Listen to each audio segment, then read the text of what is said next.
So final question, the big elephant in the room, the big kahuna, so to speak, is COVID-19. And yes, we have the saying is that COVID-19 has changed the way we live life and the way we do business, forever. So how do you see that affecting, your company or, route to market in FMCG or the industry in general? How do you see that, affecting how that plays out going forward? Well, there's a couple of things that are happening all at once, and I think that's what makes it a difficult time to navigate. The simple hit on all economies is real. We see that. We've got just over 600 field workers standing still at the moment. I mean, that comes at an enormous cost. And it's a cost to us and a cost to our customers. So the lack of field work is really what enables sales and enables distribution. And when field workers stand still, the money doesn't come in. So I think once that resumes, this period will have caused, especially guys in the smaller economies, when in the developing economies, will have caused a cash out situation. So businesses will have to think extraordinarily to stimulate trade again. Stock holding is fundamental. Availability is fundamental to small businesses being able to sell anything. They turn day over day, and their ability to stock in is directly proportional to what they can sell out. So businesses are going to have to find a way to facilitate that. I think commerce and e-commerce is going to become higher on the agenda. If businesses, like we said, don't see it as a shortcut, I think it's a huge opportunity. We're going to have to find different ways to work. I think mobile commerce, SMS-based ordering, app-based ordering, these things from a technology point of view, I mean, we implement these things at a weekly stage. That's not a tough thing to do. I think we are going to have to very quickly understand what's required to fire the engine again to get it going. A lot of our brands have got sort of a critical product and are allowed to distribute that. But the fact of the matter is that the outlets that are storing the stocking and are selling it are mostly closed.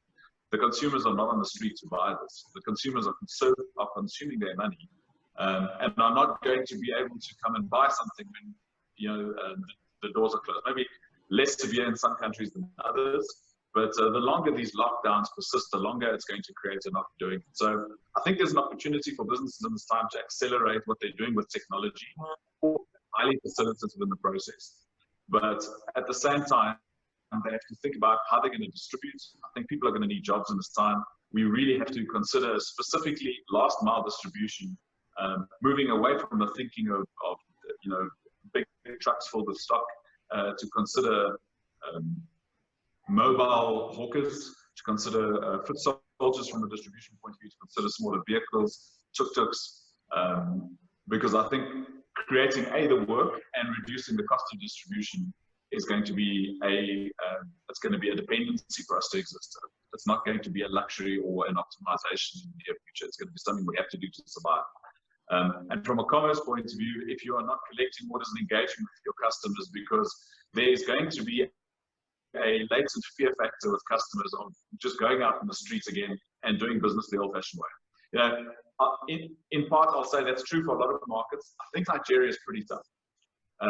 Nigeria is going to turn on faster than most markets. They always do. I think Nigeria has fought off much scarier viruses than Corona, even though not as persistent.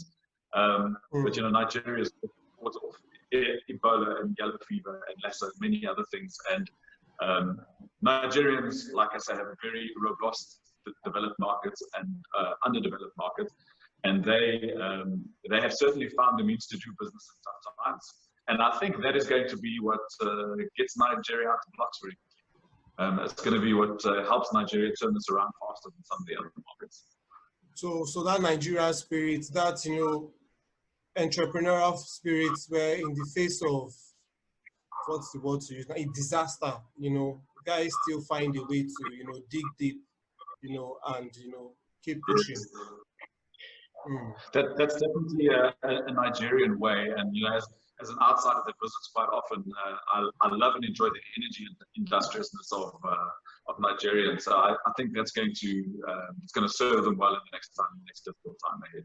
But brands that want to do business in Nigeria are going to have to think hard about how they get their products there, and are going to need to do all the other things around better forms of remote engagement like e-commerce, mobile commerce, and SMS.